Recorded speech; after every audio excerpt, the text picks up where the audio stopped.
Hello and welcome to Simple Chart Analysis. It's been quite some time. I made a video, so I thought of bringing you a very good educational video involving price action concepts.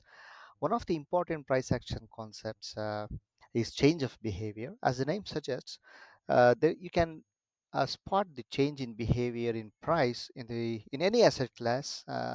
Doesn't matter whether it's gold, silver or Bitcoin or any stocks and any market as well. You see these kind of behavior in each and every charts.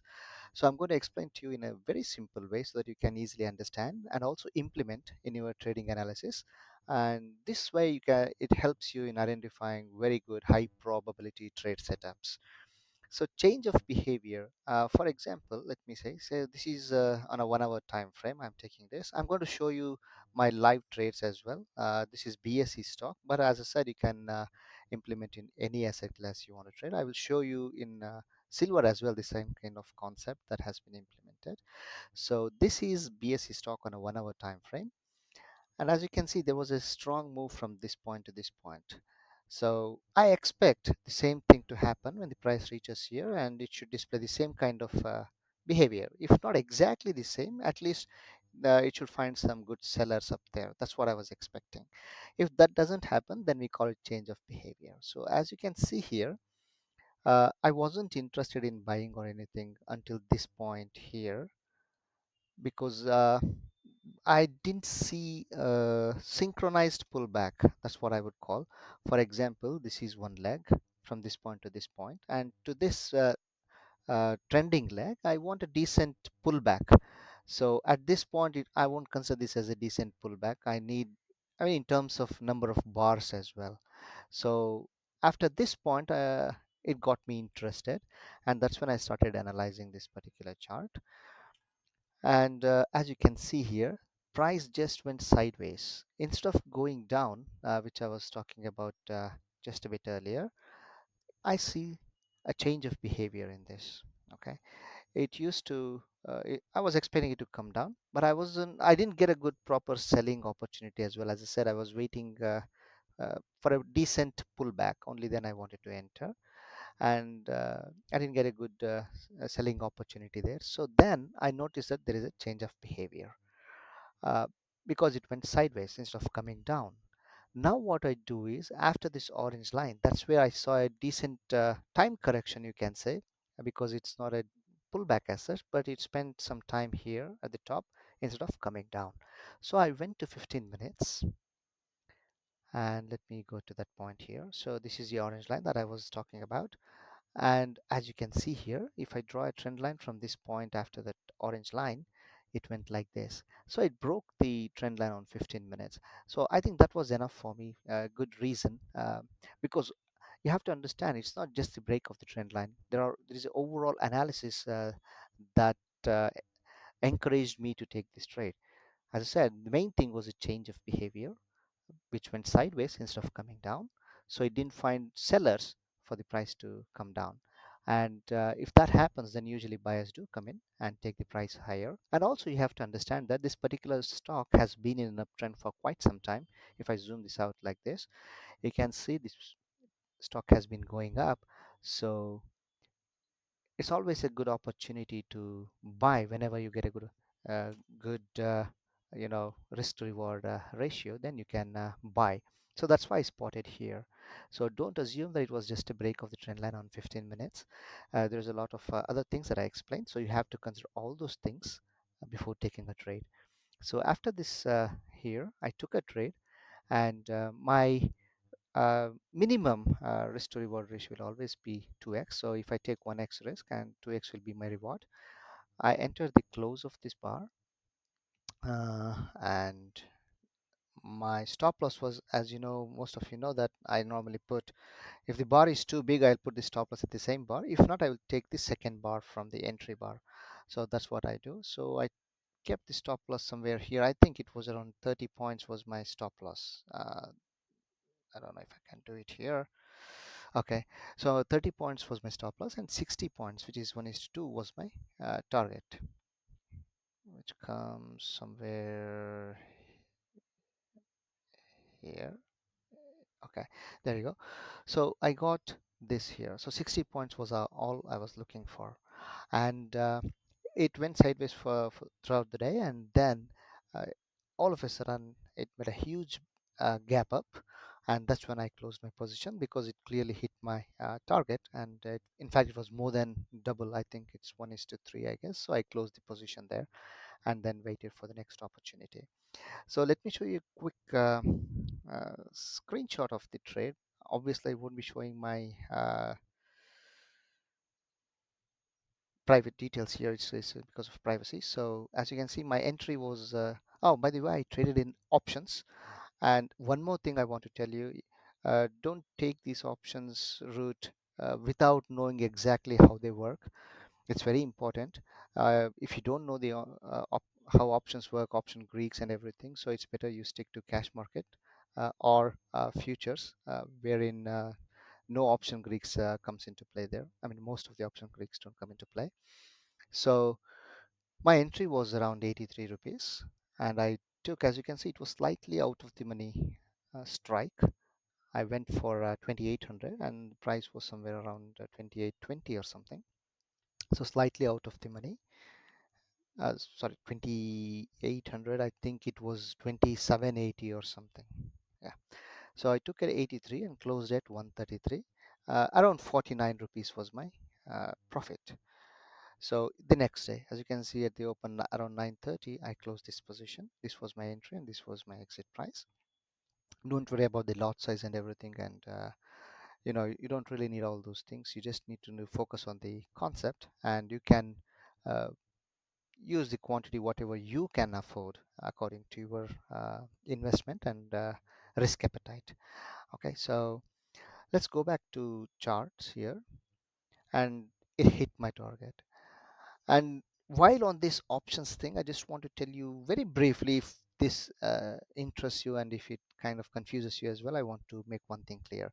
Why I chose options is some of the times I choose options, and especially if I'm expecting some big moves, I choose options instead of futures. There are two things. If you are investing in futures, I think the margin is around, I'm not sure. Let me just check here. What's the margin for BSE? Okay, I just checked the margin required for BSE if I wanted to trade in futures. The margin required was around 3 lakhs. Okay, that is 300,000. And I was expecting 60 rupees, and it was 375 is the lot size. So if you go for 60 into 375, that would give you around 22.5k. Okay, and if you take into percentage, then it would be around 7.5% of my overall investment. Okay, so this is how it is. And if I went the option route, I invested per lot. I'm saying it's just for per lot. It depends how many lots you trade. So per lot, this is what I was gaining. I went for options, and I invested around 31k, and my profit per lot was around 18k, which leads to around 60% returns on my profits. You see the difference. But at the same time, options trading is like a double-edged sword. You have to be very careful before entering into options trade, because it's got a lot of things that you need to understand thoroughly, and you should be very knowledgeable in using them. And it's not suitable at all times as well, so you have to identify when is the best time and everything. If you're interested, just drop a comment to make a video on options as well. I will try to make a video if that's going to help you guys. Okay, so let's now move on to our topic here. And as I said, it works on all time frames. This is how the market behaves. So we are working on change of behavior, which is a price action concept, and we expect it to work on all asset class, all time frames as well. So I know many of my followers do trade in silver, gold, Bitcoin, and everything. So I just want to show quick in silver, maybe if I can find where it was. Okay. Okay, yeah, there you go. So uh, so right now, if I just zoom this out, and as you can see, this was a big drop from here till here. It was a big drop. right? So I was expecting when the price comes back to this level, sellers should find their find this interesting to sell, and this is the normal behavior. So the one I showed in BSE was a change of behavior. The normal behavior is sellers should come in and we should get a good selling opportunity at this point. So now as you can see here, this is on a 1 hour time frame. I wasn't really interested until this point because I wanted decent pullback. A synchronous pullback is what I call it. So this was the move, and I wasn't really interested in anywhere here because this was not a decent pullback. So after this point, maybe somewhere, I thought, okay, this is going to be good, and that's when I started focusing more on this particular stock. So if you go to 15 minutes now, and this is how it looks like, and you can draw a trend line on the 15-minute time frame, say from this point to the recent low, that one. So we got a trade here, and as it is a big bar, as I said earlier, I normally put my stop loss uh, at the top of the same bar itself, so which comes to here somewhere, and minimum I look for is 1 is to 2. That's my standard. If I don't get that much, I really don't take trades in that. So this is how it is, and as you can see, price came down. So this is the normal behavior. That's why I wanted to show you both, where there is a change of behavior and where there is no change of behavior. So in silver, it sellers did find that it was interesting place to sell and it came down. So that's how we have to trade with the flow, actually, with the big players. Okay, so the big players thought there is a good opportunity to sell, and that's how we enter as well. uh, in case of BSE, big players thought it's not a good selling opportunity, so it went up, and that's how we have to be as well. We have to be flexible and follow how they trade. Okay, this is one example, BSE. And also I want to show you, while on this, I got several requests about reversals as well, how to take counter trend trades. I'm going to explain that as well. Just give me a second. Okay, here is another trade that I took. It's in SBI, and as I said, you can adopt these things in any of the asset classes that you trade. And you're on SBI 1 hour time frame. I'm just telling you how I took the trade, what was the thought process behind that. So if you find it useful, you can also implement in your trading strategy as well. So if you see here, this is a reversal trade I took, and it's at a all time high. Okay, all time high, and it's in a completely uncharted territory. Okay, even then you can still find some of the good opportunities to go for counter trend trades, and this is based on pure price action analysis. I'll just show you quickly how you can actually analyze these things. It was going up here like this, and from this point onwards there was a very shallow pullback. It didn't really come down much, and then it went up.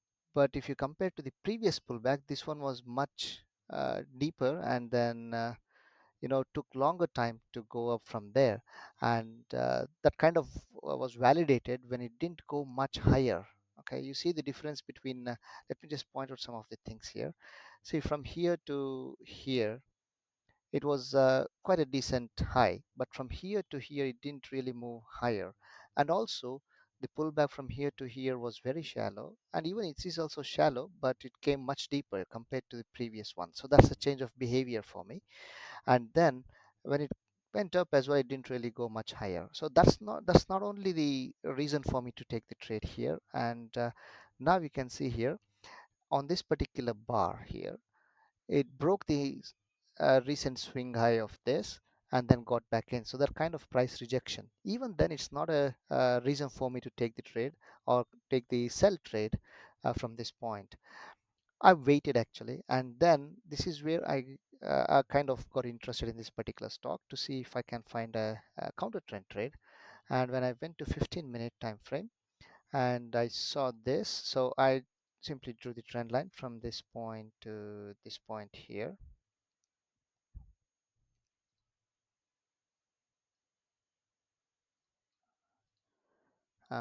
So that didn't really work out well. The angle was too steep, so instead I drew something like this.